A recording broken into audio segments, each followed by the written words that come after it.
Every day there is a forgetting, and every moment there is the possibility of remembering. Remembering who you truly are, awakening to your body, to the inner world and experience of being alive. Here is where you find the beauty, the joy. Here is where you free your soma.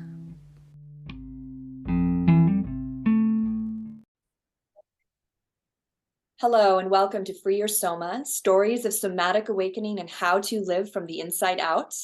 I have Kyle Mercer here with me today. He's a philosopher, teacher, coach, and author of the books Life at Altitude and Stop Parenting.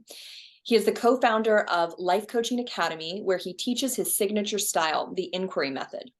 Kyle's here to share with us just the wealth of experience that he's had over the last 25 years coaching people and now coaching coaches and teaching people how to access their bodies in this particular way to find incredible relief from the different emotions and feelings that get stuck there and prevent us from moving forward in our lives. So welcome, Kyle. Hi, Amy. Great to be here. Yeah, thank you for coming. Would you kind of orient our viewer or our listeners to a little bit about you and your background and how you got into something like life coaching? Yeah, I've been coaching and teaching for 25 years. So, excuse me, I started doing it before it was cool. And I got started. My father was kind of a groundbreaking in looking at yourself and personal development, long time ago. And so he and I started working together, and I learned, some of the fundamentals from him and working with him. So I was about 30 years old when I started, really diving deep. But, coaching wasn't really an accepted medium back then. People thought it was shameful, kind of like therapy, like that's for weak people or people with problems. So, it took a while to, help people see that it was an important, valuable activity in life. And so that was the starting point, was spending a lot of time teaching people that it was okay to get support and help. Mm. Yeah, I think that's a great way to put it. It's okay to get support and help. And, especially I think in the United States, we have this very independent, especially a lot of men, and you've probably worked with a lot of men that have this, I'm super independent. That's what makes me strong.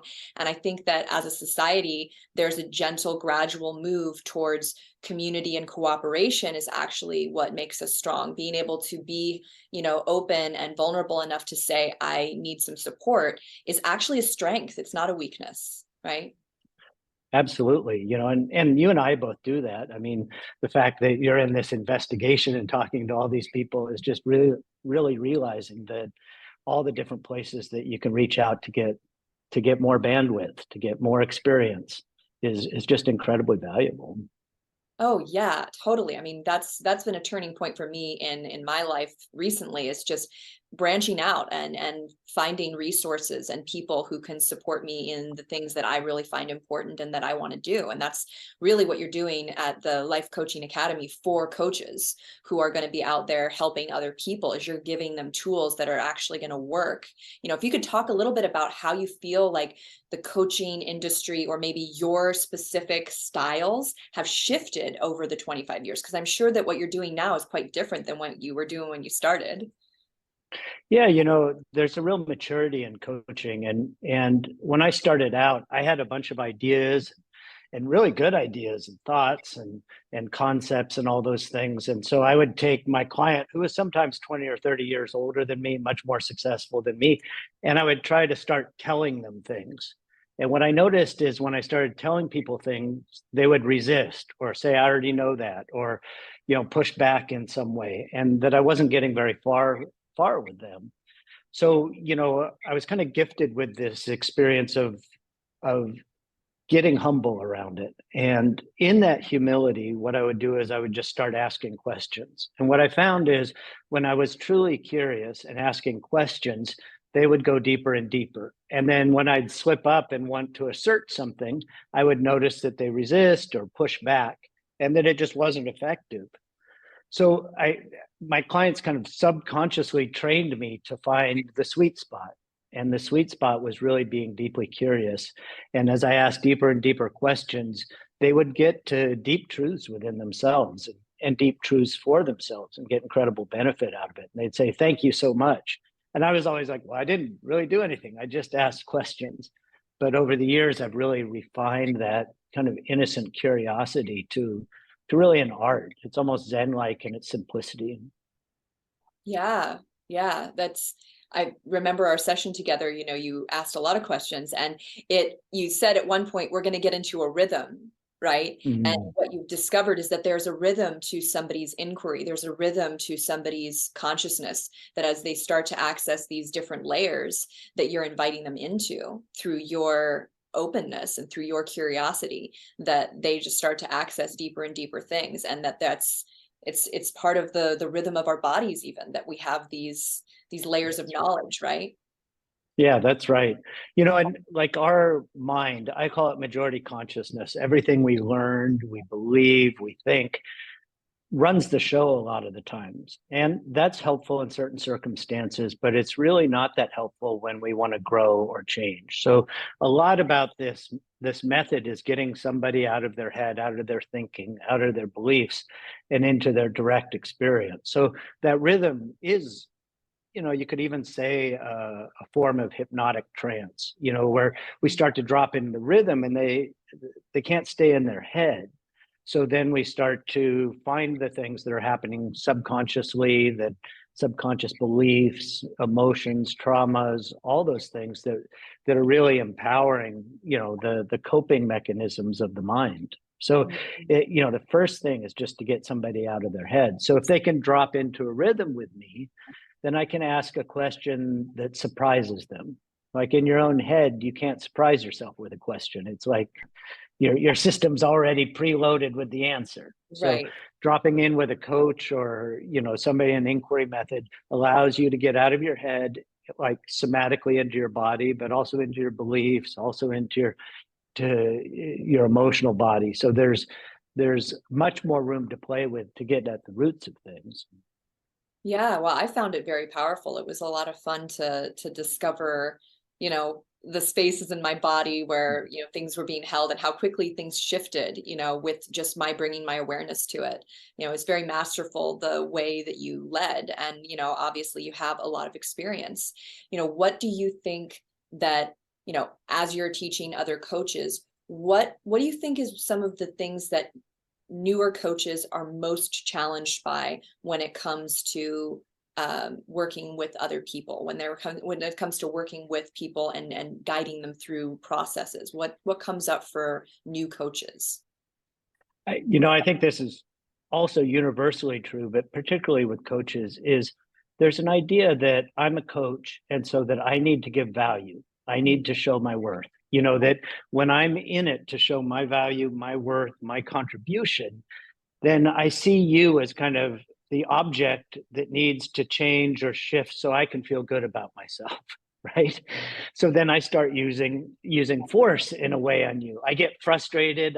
I'll start calling you resistant, or that you're the problem for me looking good or getting a good result. And that's the hardest thing to untrain, because all of us want to, on some level, want to show our worth and our value. So unlearning that process of me being the coach, I'm going to give value, rather than handing it over to the client, who gets to have this experience where they get to have a discovery within themselves. And I really feel that that's the only thing that ever changes anybody. Like, you have to feel it within yourself. It's like a change of heart. When I truly see something differently, or I get that aha moment, or a eureka moment, it's like, oh, that's so true. I've been living in that my whole life. It's so obvious, but I just never noticed it before. And then they can say, I don't need to do that anymore. But it comes from inside them, their own discovery, not the coach's discovery. And I think it's hard as a coach. I'm like, oh, it's probably this. I want to ring the bell, but to really give the eureka moment over to the client, rather than have the eureka moment. And it's just so seductive and tempting to jump on my victory rather than the client's victory. Mhm. Yeah, wow, that's a potent way of putting it. That, yeah, it's that it becomes from this place of ego and almost like wanting to achieve for yourself in the moment, when actually what you're there to do is support someone else in their process, whatever that looks like. And it may not look like your idea of what success is or what they need. They are the authority actually on what they need, right? Yes, You may have an idea, but that's just an idea until they prove it to be real, and often, this that's makes right. me think of my own work. Like, the things that people get from the somatic work that I do, I couldn't come up with that on my own. Like, That's right. they're so much more unique and individual and creative, and the stuff that they tell me they get from our sessions and what's happening in their lives as a result of my work, like, I'm at the point where I'm letting my clients inform me of what it is that I'm offering, in these big ways. What's the value of what I'm offering? My clients are telling me instead of me telling them. I mean, of course I share, like, what people are saying, and what I have experienced, but at the end of the day, I'm just dropping more and more into letting the process occur and the magic happen and being present for it, instead of thinking I've got to like do something about it. That's right. And in that process, you're learning so much more about it. Like just being deeply curious about what your client's experience is informs you about this much greater breadth of what it means to be human, rather than just within my own experience. The curiosity about what it's like to be somebody else is where we really learn the deepest understanding. So even what I teach has just come out of 25 years of being really curious about what humans are like. Yeah, that's, I do a group program, and I'm thinking, do you work mostly in groups with coaches? Like, you have a group of people that you're working with at once with this stuff? As far as coaching coaches, but I also, coach CEOs Right. and individuals and relationships, and it applies everywhere. But group, like I think of it like when I'm trying to grow within myself, is that it's a pretty closed loop and there's not a lot of room for surprise. And even when I have a victory, there's no kind of affirmation of it. It's kind of insular, hidden within myself. And it doesn't have nearly as much power. I mean, sometimes it has incredible power, but like the insights don't have as much power when they're not affirmed, in the experience with somebody else. So doing one-on-one coaching is more powerful in my experience than just doing it by myself. There's more space, and then getting affirmed by it with another person is just so powerful. Like I'll coach somebody, and they're kind of in the habit of, kind of not not fully integrating from me. And they'll say, "Oh, I thought about that last week."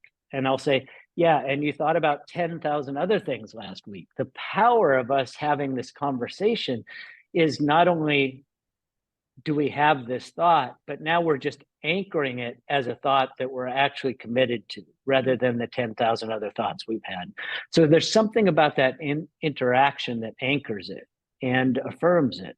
You could say some people call it accountability, but it's just like an acknowledgement, almost an agreement between the two of us that we're going to operate from this new understanding.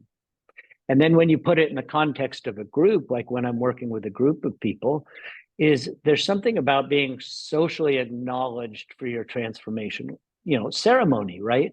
We have Humans have always created ceremony to make abstractions real.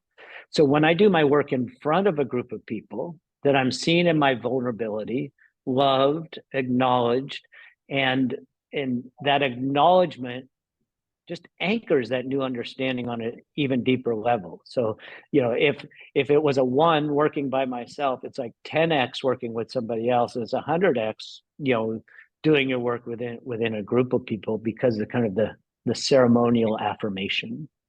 Yeah. Oh, that's a great way of putting it. It's while you were describing, I had this funny analogy come to mind. Like when I was in third grade, I had a terrible experience getting scolded by the teacher in front of everybody in the whole room. And it was mortifying. It was so embarrassing. And it would have been way better if she just pulled me aside and scolded me privately, but she didn't do that, right? And it's the inverse. It's the other way around, to be That's right. appreciated and to be, acknowledged and to be celebrated in front of a group of people. It has a tremendous value, just like getting scolded in front of the whole class was extremely embarrassing, like mildly a trauma, you know what I mean? Like, Sure. So yeah, what you're saying makes sense. Like a lot of us, have our inner child, and our inner child's waiting to be heard, waiting to be acknowledged, waiting to be appreciated. And so there's so much healing that can go on when we're given that by, it's interesting because you have this book called Stop Parenting, and I would love to hear about it. I think there's a difference between the old world style of parenting versus a new style of parenting that's probably more in alignment with some of the things we're talking about affirming people, and not this like crime and punishment kind of stuff. Would you say a little bit about that book, Stop Parenting? Yeah, there's just this idea of parenting, being a good parent, being a bad parent, all the different aspects that we think about being parenting. And one of the things, I think the most important things is to let the child have their own experience, to be affirming. It's not so much even empowering. When we try to empower our kids, it's actually just as damaging as criticizing them. So like if you imagine a child bringing you a drawing they just made, and they say, hey, what do you think about my drawing? Say, oh, that's amazing, you're such a good artist. Well, now that puts all this importance on being a good artist, and it creates the polarity of, oh, you can also be a bad artist. So many of these things, like you're such a good girl for being generous. Now we've started to create the shame around selfishness. It means I'm only going to love you. It's conditional love. I love you when you're generous. So the implication is when you're selfish, you're not loved. So we start to learn to not take care of ourselves. So inquiry method applies here is just really wanting to understand the child's experience, and through understanding it, have them come into greater awareness around themselves. So it's like being curious. So if the child brings a painting and they say, look, I just made a painting.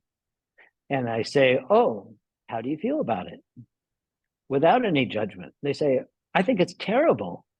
And you say, oh, what's terrible about it? Well, I just sat down for 2 minutes and I scribbled this out. And I said, oh, I see. Is there anything you like about it? Nope. What is it? Oh, it's a fire truck. I see. Yeah, what would you like to do now? I think I'm going to go spend more time and draw a better picture. Great. I remember that particularly, like bringing something I'd made to my parents, and I thought it was terrible, and they just praise and praise and praise. And I say, either they're lying to me or they have terrible taste. This is awful.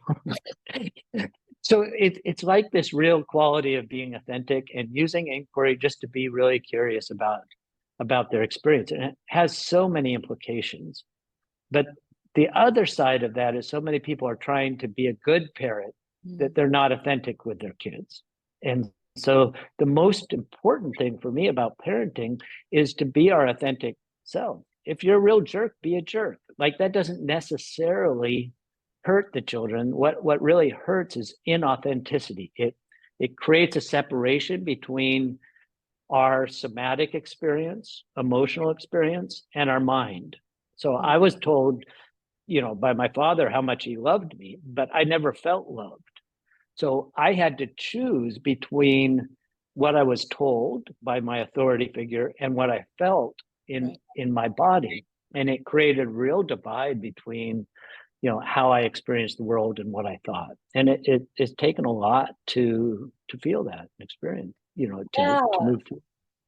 Yeah, because there feels like a certain level of incongruency and a little bit of deceit, and it makes you start questioning like everything, really. You start questioning what is really real and whether anybody's ever telling you anything that's true and all that stuff when you have that kind of experience, especially from a parent, at a young age where they're saying one thing but they're doing another. That's right. So, and that's what starts to create this discordance. We start to divide up parts of ourselves, and our whole culture is so brain focused that even when we think of ourselves, most of us think about our thoughts, about what we're thinking. And there's this whole discovery that we're in fact not our thinking. The thinking, in the same way, our body is a tool, our mind is a tool, but none of those things are actually the source of who we really are.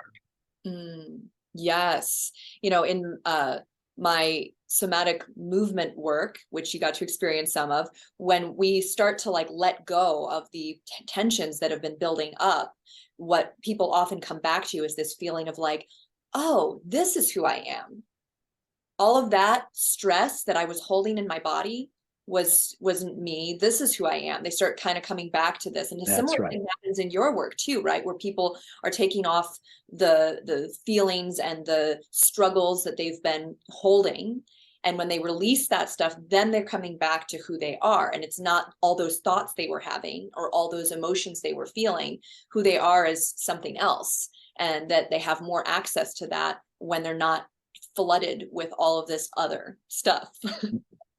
Yeah, really. Like in my work, I address the physical body, the emotional body, and the mental body. And I see those as like the avatar for our consciousness, that this is a vehicle that allows our consciousness to have this experience of life.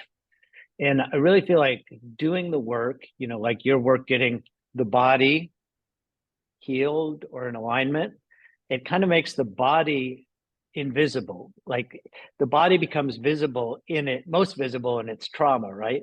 And if you have a car that's broken, it just doesn't take you places as well. And it's the same thing in the body. So the more we can heal the body, the less visible it becomes, and the more space for our soul to come into. And it's the same thing with our emotional body. It's not that we're trying to get rid of emotions, but if we heal the emotional body, the emotions happen in just the way they're supposed to, and it becomes much less visible. And this is also true with the mind, our thoughts, our ego, and our identity. A lot of people are talking about not having an ego or getting rid of the ego. And I really see it much more as healing the ego so that it's invisible. So then, our mind, body, emotional body are just really a vehicle that we've made all this space for our consciousness to come into. Osho said, we're not entitled to a soul, but if we're willing to do the work to make a space for a soul to come into. So that's really what I see all this work is doing. The more we do this work to heal, the different aspects of this avatar, the more room there is for our soul to come into. Yes, yes. And when we have traumas or when we have, really intense experiences, there's this concept in shamanism about soul retrieval, where a shaman will go into, and it's conceptual in a way, like they will grow and go into another realm of this reality, and they will go to find a piece of someone's soul that has left, and they will bring it back to their body, and kind of speaking of this as, I don't know, like a story in the form of a story. It's like we have these experiences and our soul gets fragmented, right? Because it was not safe. It was not okay to be in this body that had this level of illness or disease or pain or fear and super potent, strong emotions that, we shock us and we move away from them. And so part of us got fragmented, and there's a lot of ways to bring that back in, to actually make our bodies an hospitable and comfortable place for our soul to actually come back together and be part of us again. And that's huge, because that's what a lot of people feel like something's missing in their lives. They don't feel passionate. They don't know what they're here to do. All of those kind of subtle, or not so subtle experience that they're having, it kind of, it blends into their daily lives, where they just kind of feel like, they're not really sure what the point of all this is, and they're sort of down and, complacent or a little depressed or something. That to me is a sign that like a piece of me is out there somewhere, and I need to call it back home, right? Yes. Yeah, and then the work is to make room for it to come back in, right? So Yes, yes. There's a lot of ways to do that. And I really, maybe we can jump now into kind of giving each other our notes, because I've had time to kind of think about the experience that I had with you. And, what I found so fascinating was just that there was a rhythm that we got into. And I feel like we got into it pretty quickly. Like I dropped in, my eyes were closed, you were asking me where I was feeling sensations. And as long as I didn't think about it too much, I had the answer like pretty much immediately. I felt in, and, then I could describe it. And it felt really safe to tell you what I felt, like what was the description of this feeling, because I didn't think that anything that I was going to say would be argued with or that would be wrong. It felt like a very open place for me to just say what the first thing that came into my mind was without there being any kind of judgment. And I think it's that sense of curiosity and that openness that you've cultivated in yourself and that you're really good at holding. So that was really, really helpful for me to just kind of go with what was showing up. And going with what's showing up, it's amazing how fast I kind of moved from thing to thing. I didn't seem to get like overly stuck in a certain feeling or a certain memory. And I don't know how much like that's like other people's sessions, but that's how it was for me. I felt like we flowed really nicely from thing to thing. And, you know, the experience I had afterwards was I felt like in this space of being kind of in a trance that you took me into and being so connected to these different areas in my body where I was holding these patterns of belief. I remember you finding these words, or maybe I said them, I probably said them, and you kept reflecting them back to me about grace and purpose. Yes. Yeah, those were the words. And you like, it was like I got like seeds planted in That's my, right. in my unconscious mind, in my body. I got these seeds planted of grace and purpose, you know, and from, you know, a few days afterwards, when I would start to have a feeling in my body and, you know, a sensation of like some fear or some frustration or something that was showing up, it was like, there was almost this like little light that went off that said grace and purpose, you know? So it was an element that was like a little bit like hypnosis almost, where you kind of Yeah. planted a seed, and that's probably that trance that you were talking about putting people into. Yeah. I mean, hypnosis is just opening up, the theta brainwave.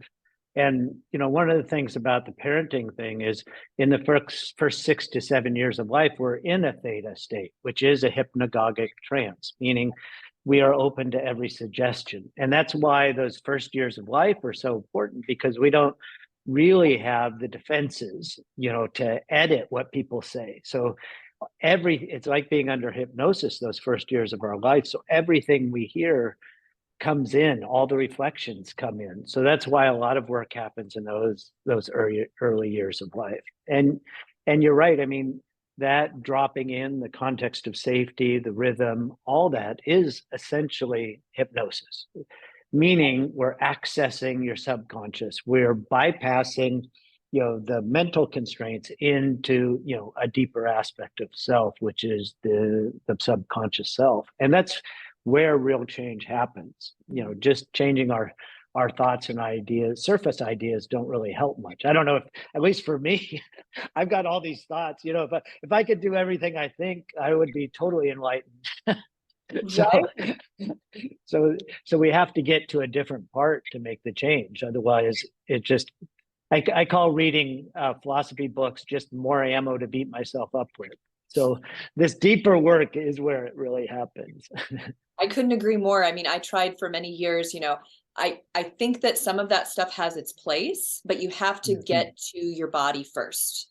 And then once you have your body on board, when your body's actually cooperating with you and like on board to do all these things, then those affirmations that you say in the mirror might actually plant seeds and do something. But if you are bypassing your body and you're not really experiencing it and you're kind of numb to it, right? Or it's such a painful, uncomfortable place that all you're focused on is fixing it, right? In some way, your body is a project or like a thing that you're trying to improve constantly, right? Some people get caught up in that too. I was for a while, for sure. Then it's not like it's not like you and your body are friends doing this thing together. It's like you're almost in competition with your body, right? And so then how are you going to plant those seeds? How are you going to get yourself into that relaxed, calm, pure state where these kinds of huge shifts in consciousness are going to take place? You can read all the books you want. You can say all the words in the mirror that you want. And if it's not actually entering you, then what? Yeah. And, my work also, so first thing is the physical body.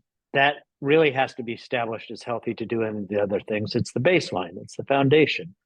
And then the next thing is the emotional body, the traumas, the pains, like we did somatically.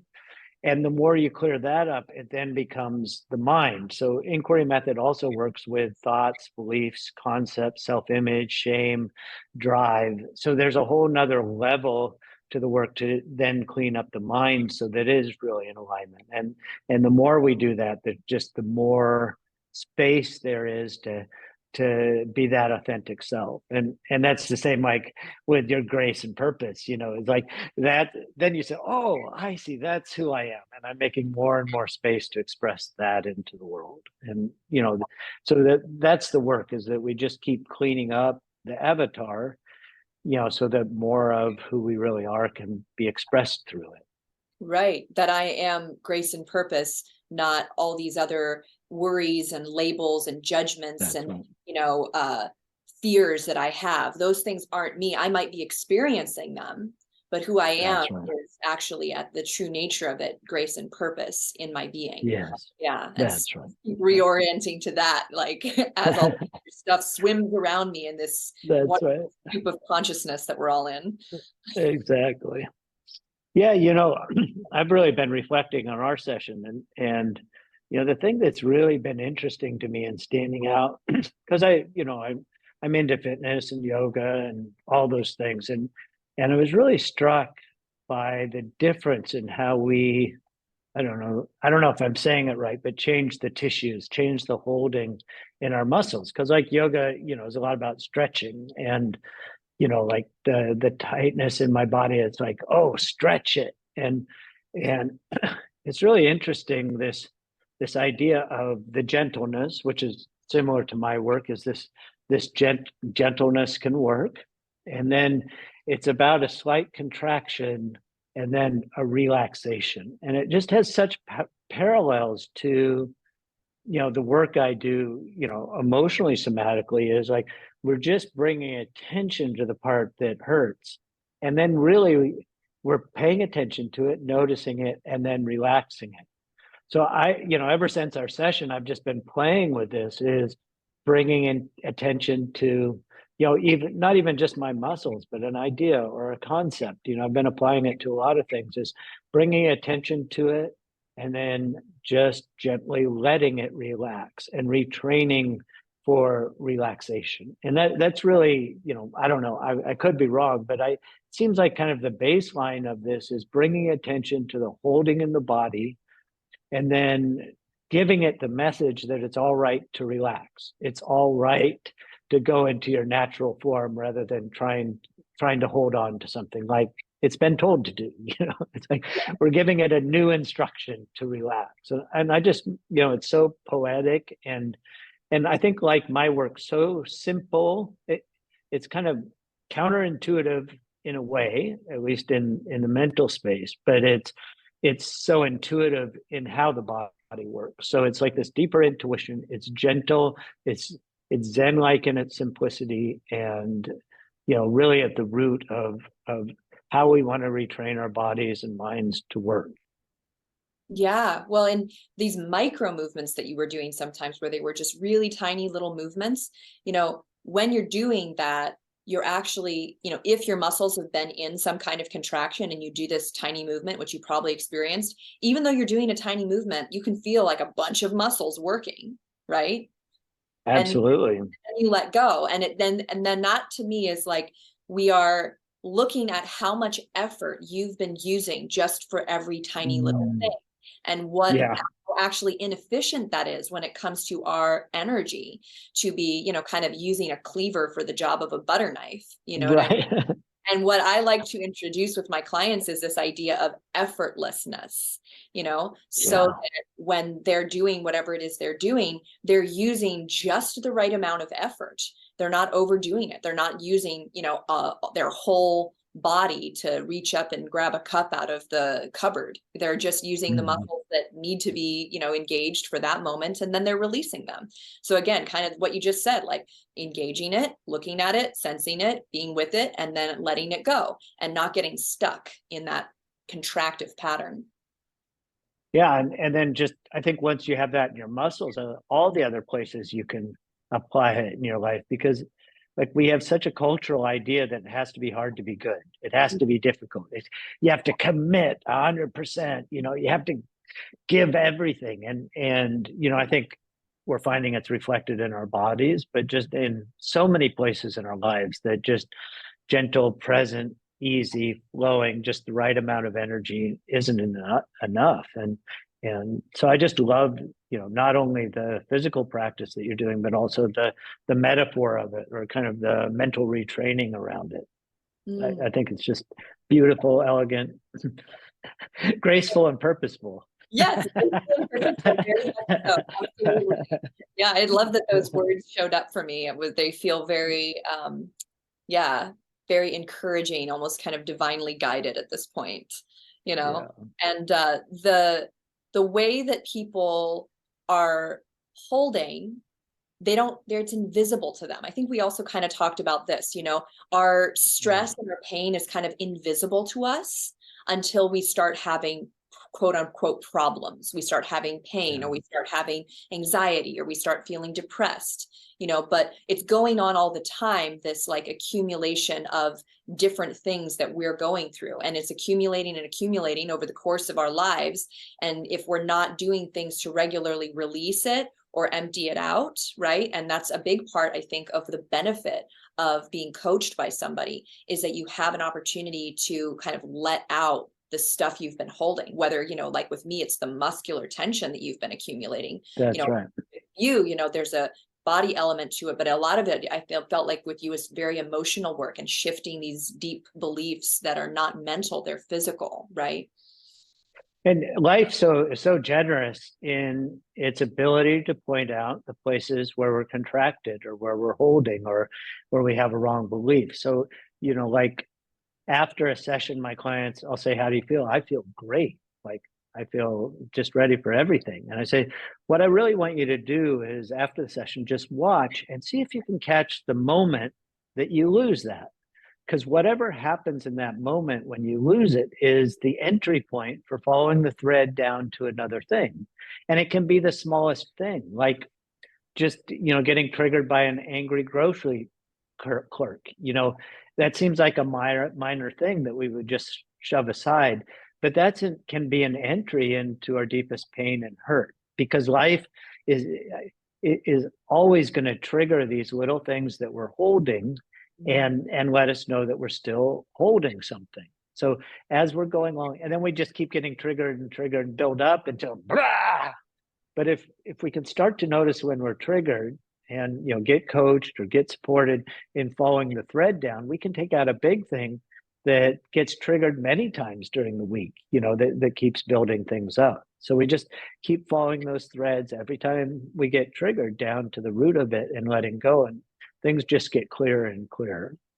That's amazing to have that perspective on it, because it really speaks to our bodies, my body being, it's trying to alert me to something. It's actually trying to help me. It's trying to help me heal and help me recover and help me like let go of this stuff that would otherwise fester and maybe, lead to disease or lead to some kind of, blow up or catastrophe, and so much we think like how inconvenient it is to be triggered, or how inconvenient it is to be emotional. That's right.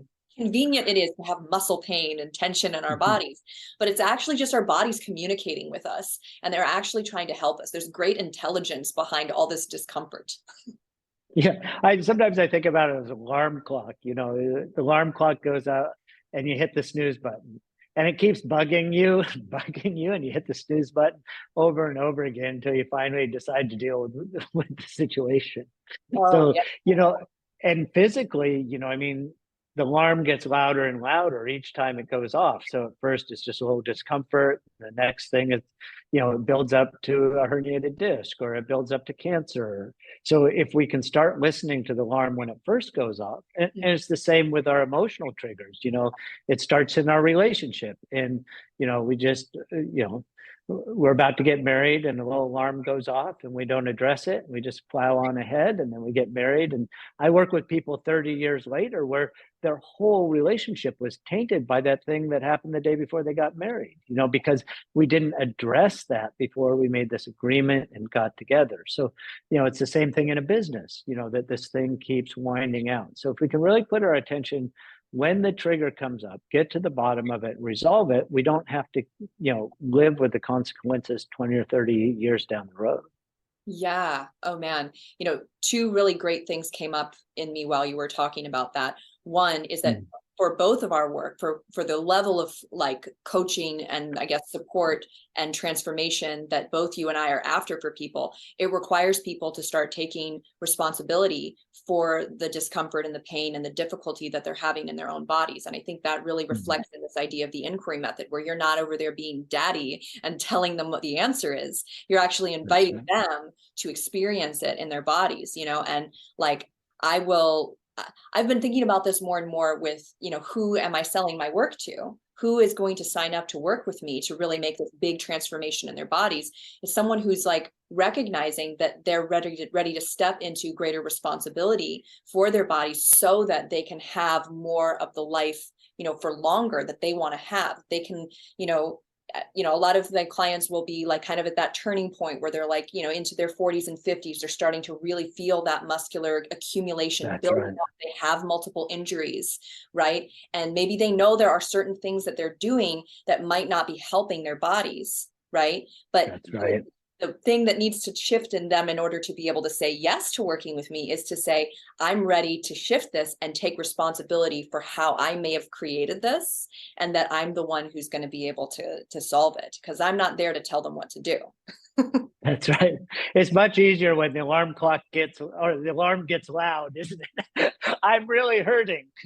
Most of my clients finally make the leap to sign up when something's really not working in their life. And that's great too. I mean, we can have huge transformation, but there's also this quality of maintenance and just giving attention, on a regular basis to these things. Yes. Oh, that's the other thing that came up is that, we do this in my work where what I actually want all my clients to get to the point, and this is maybe similar for you, like we want them to get to the point where they're taking care of themselves in these little ways that they've learned through the experience they're having with us, like one of my clients, he does these little movements. He's learned to do it. His nervous system knows how to do this. And so anytime that he's like out in his garden, like bending over, and he starts to feel that little warning in his back, right? It's not actual pain yet. It's just a little ache, right? He will do a little arch and slowly release it and turn it off before it festers and turns into anything, and that's when you're talking about maintenance, when you're talking about addressing these triggers and addressing these issues before they start turning into something, right? And that takes a lot of awareness and some training. We don't just figure out how to do that overnight, but it's so incredibly powerful when we're able to do that. Yeah, and there's another aspect. I mean, we kind of touched on it, is this idea of community. So like I have this weekly group call I call Membership 2.0, because it's this, I did it, before COVID and through COVID. And it's just a group of people that are interested in this work. And we come together and, maybe one or two people, out of the group will do their work while we're talking. But everybody gets the benefit of seeing somebody else go through their work. And then we have this weekly reminder about the kind of worldview that we have, like who we surround ourselves with profoundly affects our worldview. And, this is why people go to church every week, is like, oh, that's the worldview I want to have. Whatever group you choose is affirming your worldview and how you see it and how you process it. So, I think your group event is really powerful, like on a weekly basis, to affirm that this is my practice.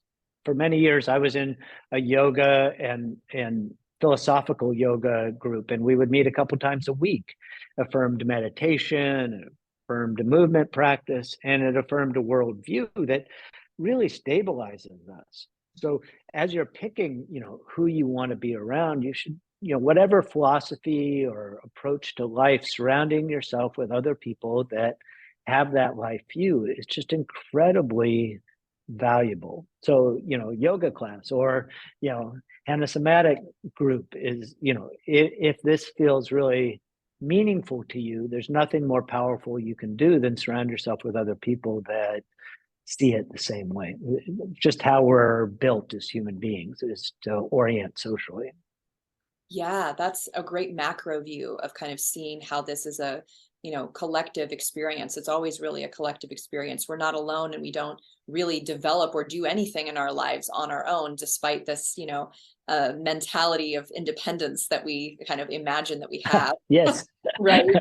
It's very illusory. Totally. So, like, I love that idea. I'm actually coming up with a membership right now for somatics, that's going to also make it more accessible for people who aren't quite ready to do the program, but it's kind of rough because I got to figure out how to make the timing work for everybody. Yeah, So that's always a challenge. totally. Yeah, Yeah. living in Bali, I've got this calendar to see what time it is everywhere in the world, but I can't be everywhere in the world. Yeah. Yeah. Yeah. Well, this is amazing. I think what you're up to is really phenomenal. And I'm so glad that we connected to, talk more about this. And would you kind of tell people if they want to know more about the inquiry method, if they're interested in learning this, where can they go, and what kind of offerings do you have throughout the year? Oh, great. So lifecoachingacademy.com is my training program. It's a 6-month program to take new and existing coaches. I teach the inquiry method part, and my business partner is my business coach for coaching. So he helped somebody build a successful coaching practice. So it's over 6 months, really developing somebody into a masterful coach, but also a successful business person. So that's what that's about. Yeah, that's important. Sorry, go ahead. I was just going to say, I love that. I love that you actually have a business coach teaching people how to do business, because sometimes we're really good at our modality, but we're not necessarily good at being an entrepreneur, right? Yeah, we want people to really leave as successful coaches with the tools to be a great coach and a business person. So yeah, we really feel good about the combination, and our students are just so thrilled about what they're experiencing, because it's also such a process of personal development, around their business or financial activities, but also you can't learn inquiry method without a tremendous amount of personal growth. So that it all goes together in one big package. Yeah. I also have kylemercer.com, which is where I have my personal coaching, practice and the things that are offered there, and including my weekly membership group, which, people would be invited to. Here in Bali and in Uluwatu, I have a weekly group at the Source or the Space. And, so anybody in Bali is welcome to come on Fridays at noon. And we gather and do some work. Life at Altitude is my book on Amazon, or Stop Parenting if you want to learn more about those things. So, Oh, give us yeah, a those. synopsis of life at altitude, because you kind of told us about Stop Parenting, but I'm curious, what's Life at Altitude about? Well, inquiry method is the process by how I coach people, and Life at Altitude is a framework I call levels of consciousness and the yoga of consciousness. And Life at Altitude is where I put down and kind of explain this different view of self that goes through the different levels of consciousness, where we put our attention, the freedom to put our attention different places, and how to heal at all the different levels of consciousness. So that model has just been so powerful as a way to see self, not as kind of a linear fixed thing, but as almost like a waveform that has different levels of consciousness that draw us into something. So if I'm in emotional pain, that means my consciousness is being drawn into my emotional body and I'm stuck there. So how do I release that so that I can move up into my mental body? And how do I clear up my mental body so I can move up into, what I call the want for us, or the participating in life without being self-conscious. So these levels are at each higher level, there's just a more beautiful, more meaningful experience of life. That's beautiful. That's why I call it Life at Altitude. I kind of think of like the metaphor of a mountain. Is that sort of the idea of a mountain? Yeah, a mountain or, a tower. I actually don't think we have to work to be at higher level of consciousness. I think we're naturally buoyant, like a hot air balloon, but like emotional pain is like a sandbag, and we can throw out the sandbank. We just naturally raise to higher levels of consciousness. So I don't really see learning more gets me to higher levels of consciousness. It's more like letting go and unlearning. So just throwing out the sandbags. I would agree. That's very much, even though I teach a re-education method, it's a re-education method that I'm reminding your body that it can relax. I'm reminding your body that it can. That's right. It's not something That's new. It's actually just reminding your body that that's what it actually is. That's what normal a normal human body can experience. It's being calm and relaxed and aligned and, supple rather than hard and tight and constricted, right? like a cat. I've been watching the cats. That's my greatest ambition, is to be able to lay around like a cat, totally relaxed. Yeah.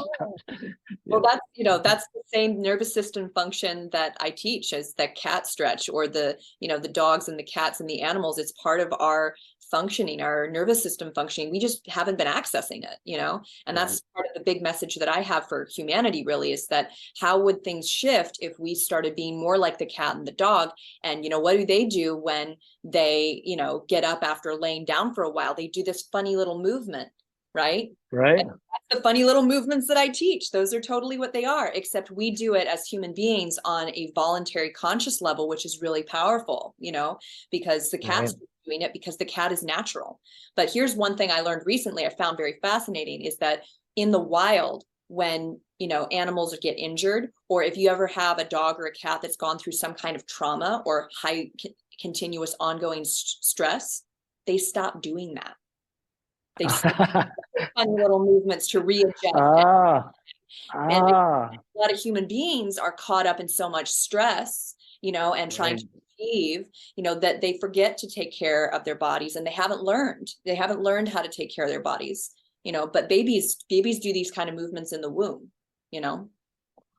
until they get traumatized. Yeah. And maybe some babies get traumatized in the womb and they don't do it in the womb. Absolutely. Come out already, on that path of constriction, Yeah. Yeah. I love that. Yeah. We're both in the business of losing the contraction, the constriction. Yes. Well, it's been an absolute joy to talk with you and share some really potent ideas. I can definitely see, you have a lot of knowledge and experience and just a tremendous amount of heart that you're sharing with people.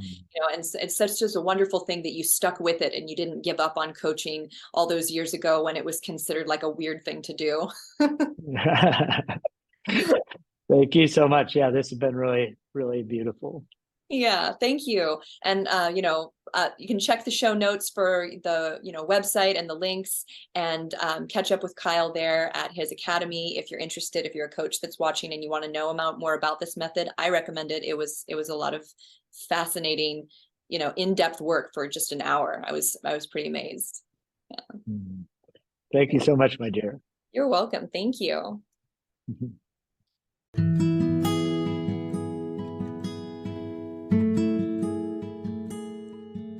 You've been listening to the Free Your Soma podcast. To find out more information about today's guest, check the show notes. And to find out more information about me, Amy Takaya, and the Radiance program, visit www.freeyoursoma.com.